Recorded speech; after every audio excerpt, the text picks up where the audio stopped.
Hi guys, and welcome back to another video. Today's video is very exciting because it's my first YouTube collaboration. Yay! It's all about the importance of branding, and I've done this video because it's all well and good telling you how to brand, but I think there are still worries and concerns in regards to this area within the music industry for indie artists. So I wanted to just outline why it's important and tackle some of the main worries and problems that people have with it, from what I've found so far. This video is probably going to end up slightly longer than my other ones, so make sure you have 20 minutes or so to sit and get stuck in, grab a cuppa. If you've only got a couple of minutes at the moment, then come back to this when you've got time to chill with a cuppa and take it all in. Top tip from me there. So obviously it's important because it makes you look more professional. It lets labels and managers know that you have an understanding of the business side and know that that's what it takes to be successful as well as the music. It helps you to increase your online presence and your fan base, because unless your songs are on the radio or you do a lot of live gigs, then most likely fans or potential fans will see something of yours, whether it's your social media profile or your album artwork, before they actually hear your music. So I would like to introduce Lennon Bone, who also works with freelance creatives and helps them to build a business and a career they love. If your main goal is to go from amateur to professional musician, then check out his channel because he definitely has some videos that will help you. So I gave Lennon some of the common problems that I found that artists still have with branding and marketing, and just got him basically to debunk them. And yeah, enjoy. Well, so I was listening to a podcast recently. I'm a big Seth Godin fan, if you're familiar, about like he had some brilliant things to say about the idea of selling out, and basically said that, you know, the ones that aren't selling out are the ones that actually wish they were, but nobody's buying. So I think, you know, selling out really just means that we found a way to bring somebody value to a point that we can then collect value from them, right? So I'm creating, and this is all good. He says the same. This is all good marketing is. Good marketing is simply providing a service in a way that allows somebody to want to pay for it. Like, it's just so simple. It shouldn't be thought of as this thing of we have to. It's not pushy. It's not we're out there hustling doing this thing. We're just saying, you're this kind of person. I have this service that you need, and I'm going to give you a lot of value from it. At the core of it, like, that's what good marketing is. So as musicians, you know, I often think like we have to think of what the value is that we're trying to give, and more often than not, music has an emotional value to it, right? So this is why I think most artists and like marketing don't blend, is because they feel like they hear everybody say, well, we're going to save you money. And, you know, if you just pay $9.99, we're going to give you this thing. And then, and it doesn't work that way. But the values that we offer are things like hope, motivation. There's the opportunity for connection and belonging, self-fulfillment. Like, there's these really big, heavy, cool emotional values that we offer, but often we're not trying to communicate that and say how we're trying to offer that, right? And so when we do that through our own story and through the story of our ideal listener or viewer, then we start to make that connection. And so I think that's usually the piece that's missing when it comes to marketing and branding and those kinds of things. From a copy and like speaking standpoint, you know, we're often not talking about those kinds of things enough. Yeah, no, I agree. I think they sort of worry that the authenticity is going to be lost because you can't sell everything, I guess, in some way.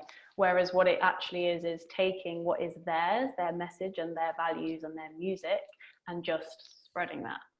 Yeah, absolutely. Cool. Okay, so the other one is, it should be all about the music, so nothing else matters, including the visuals.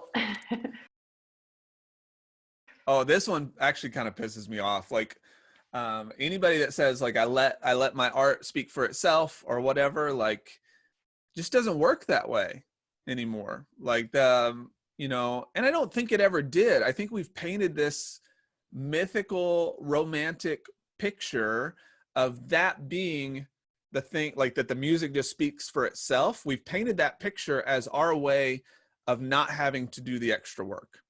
I hate to like be so blunt about it, but I really feel that way. And I think, you know, the main thing that we have to remind ourselves is that as human beings, we connect on a visual level, like we connect on an emotional level. And so if we don't have those two things happening, right? And for instance, I use this as a good example of like the first song I remember hearing in my life, period, is Stevie Wonder's "I Just Called to Say I Love You." And the thing I remember about that is just bits of the song, but I was riding in the car with my dad and we were going over this bridge, and I think we were heading into Memphis here in the States. And so you could see like the city skyline, and it was this like, it's the first time I felt like music just soundtracked my life, you know, like this was what was happening. It was so magical, and I had these like deep feelings, you know. And that's it, right? like if we don't connect the visual aesthetic to what's happening orally, then I just think we're not giving somebody the full picture. And so things like album artwork, things like the way you present yourself as an artist, all of those things create a story. And those stories are the things that people actually latch themselves onto. It's the reason we go on YouTube and we watch a crap ton of videos about our favorite artists, is because we want to know the stories. We want to know about like what they went through, why they picked the things they did. And so if you feel like you don't have to do that, like, or that big artists don't do that, they do it. They just may have a big team. A big machine like doing it for them, you know.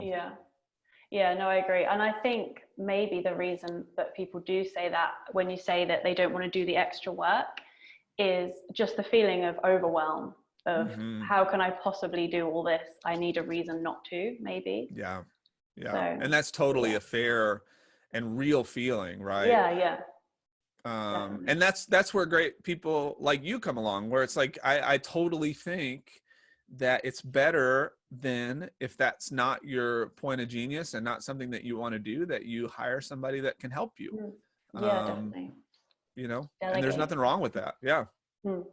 Okay, cool. Thank you. That's very valuable. So for this next bit, I sent Lennon some images and I got him to explain the feels, characteristics, genres, anything that came to mind from that image and what that image gave out about the artist. So I want this to demonstrate how important the visuals are and how much people can get just from seeing one image of yours. So hopefully it's fun as well. So enjoy. I was saying, if anybody's watched this and knows the inkblot test, like the psychology like thing where it looks like a butterfly, they're like, what do you see? Like, oh. So I feel like this is, I could pass fail here. I don't know. I won't judge you. It's fine. Okay. So this to me has like, there's like a romance here, but it's also feels like there's something about the connection that feels like I should be paying attention to between these two people. Like she is maybe overtaking him in some way. I don't want to say manipulate, but that's like something that comes through my head. Okay. Because she's got this like sinister look where he seems to be focused or fixated somewhere else. I think that's really fascinating to me. And it's also got this classic, like, maybe, I don't know the era specifically, but like 20s, 30s era, like with the derby hat and the cool like pinstripe suit and her sort of overgarment. I think there's such like cool characteristics to the coloring in that style that probably is showcased somewhere within the music. First of all, I'm gonna guess that this is like some sort of like indie dance pop sort of thing. I don't know for sure. Yeah, that's pretty close. Okay. And then I love that there's like this mishmash of like high school jacket with these like bright colors, sort of gender like neutral. There's no specific, nobody's wearing one specific thing that would identify them as any sort of gender, which I think is super cool. These bright colors in general, which makes me want to like feel like this is going to be joyous, or like there's going to be some sort of happiness to this, or I'm going to want to like get down. I might want to go in the disco and like do the deal. Oh, that's so spot on. There's indie pop dance folk, I guess. Okay, who is this? It's Tilly and the Wall. So they have a tap dancer instead of a drummer. But they have progressed quite a lot from sort of more indie folk to more dance sort of pop. Yeah, so Kiana, who is in that band, is a friend of mine. So, but I just have never seen that photo. Yeah. Oh my God. She lives here in Kansas City, and yeah, and so yeah, that's so super weird. Cool. Okay. Trigger the bloodshed. Okay, so now we're getting into the weeds. This definitely feels like it's either gonna be hardcore or like not. I even feel like though it's more, what's the word I'm trying to think of, that like 9 Inch Nails used to be like Okay. more in that thing, but it's probably more like screamo, anything with like blood in it. I'm always like, you're probably gonna be screaming somewhere. Yeah, it's sort of death metal. Yeah, so Trigger the Bloodshed, the Great Depression, and this imagery like tells me that, you know, I don't know that this is a concept record, but it feels like it potentially could be, because there's a sense of like, you know, we've probably gone through like, what's the thing where everybody dies and then there's only a few people left, you know, like an apocalyptic. Yeah, like apocalypse. Yeah. Yeah. So I don't know that that's what's happening here, but I think that's really an interesting vibe, and it definitely tells me it's going to be dark and moody, and that there's potentially some sort of like story element involved here. You're most likely going to know this one. Okay. If you don't, then you're weird. Oh yeah, I know about Lizzo, but I don't know. I haven't heard much of it, unfortunately. Okay, so, no, that's good then. I feel like she's probably a hip hop artist in some way, but I don't know for sure. And the reason I think that is actually more because of the font. Yeah. Okay. And so I want to specify that, because I think when I look, that's the tear that I'm getting, is when I look at her, I think she's probably just a great vocalist. If I took the font away, I actually would just think, oh, she's probably just got this killer vocal, and it's got this soul vibe to it. There's something about it that feels. I'm so glad you said that. And that's, to me, that's the orange, because that is like a total throwback to that 70s style like soul records that I loved as a kid, and so I feel like it's totally going to have that kind of vibe to it, and this is definitely like that sort of feeling to me. This feels like it's going to be kind of an emo record, like emo rock record, and the reason is because of his hair. So A Day to Remember. So this feels like an emo thing. I feel like there's going to be a lot of textures to this music. Like I feel like while it's going to be based in rock, there's probably going to be some outside elements, maybe more like symphonic elements or something to it. Is kind of my thought. Because of the colors, I feel like it leads me down one place, but there's more to it than that. I would interpret this as this guy's like looking back at something. So, you know, potentially this is about like going into like adulthood or this new part of his life. I find A Day to Remember really interesting because I do feel like it's, as much as it's all under one umbrella, they do sort of pull different genres. And you pretty much picked up on that, which is really good. And I do think their branding is, I hate saying the word dated, like it's almost dated now. Yeah. But they still are consistent, and I still think it works for them. So for any bands that are that worry about selling out or going too crazy or too this or whatever, then they're a really good band to look at, because I think they do keep it quite safe for their genre, but they still do it really well. Oh, I remember Rocket Summer. I love this imagery because immediately, while I see that the project's called Rocket Summer, like I feel like this is a solo project. I feel like this is something that he's done the majority of the legwork on it. It feels like this is going to be very personal to him. And so I like that sort of imagery.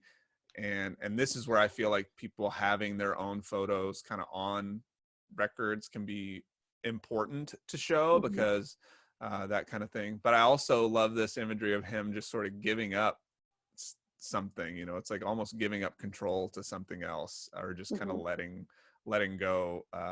Yeah, the sort of flow. Yeah, super cool. So I'd just like to say again, thank you to Lennon for collaborating on this. And we also did a video for his channel, so go check that out as well. But he will definitely have some tools that can help you if you want to be a self-employed creative person. So good luck and enjoy, and thank you for watching.